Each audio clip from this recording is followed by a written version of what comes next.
Have you ever stood in a room full of people, heart pounding, throat tight, wishing you could just vanish? And afterward, you go home and the real punishment begins, not from anyone else, from you. Why am I like this? What's wrong with me? I'm such a failure. If that voice sounds familiar, keep watching, because what I'm about to share might change how you see yourself forever. Here's the thing.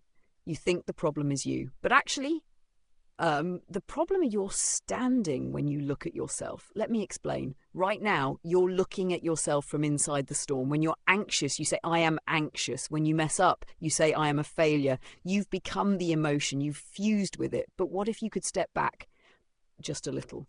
Instead of, I am terrified, try this. I'm noticing terror right now. Hear the difference? One makes fear your identity. The other makes you the observer of fear.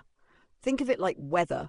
Clouds pass through the sky, dark ones, light ones. But the sky itself, the sky doesn't become the sky holds the storm and remains. You are not your anxiety. You are the space in which it appears. Let me give you another one.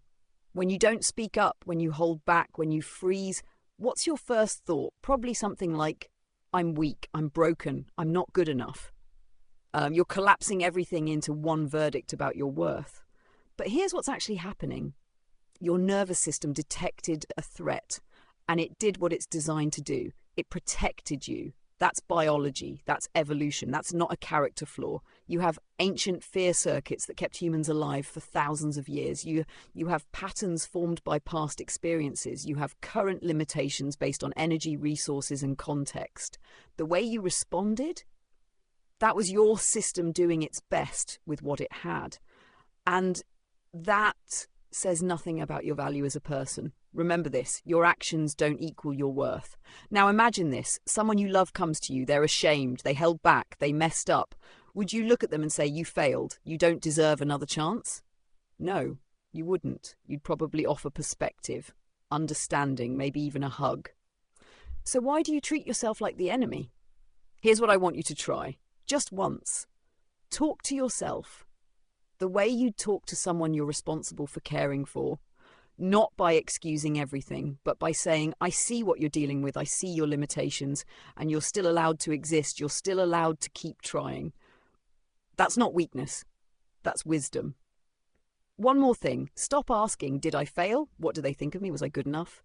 Those questions keep you trapped. Start asking this instead. Am I moving in a direction I respect, even if it's slow, even if it's messy, even if no one else notices? Direction matters more than perfection. Remember that.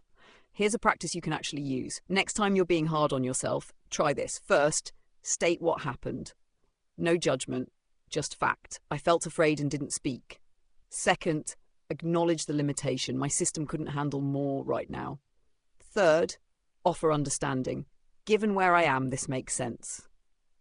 And finally, point toward what's next. No punishment, just direction. Next time, one small step would be enough. You don't need to forgive yourself. You need to see yourself clearly. So let me ask you this. What if your life isn't a single moment? What if it's a timeline? 10 years from now, when you look back at this period, what will you see? Probably something like, oh, that's when I was learning that lesson.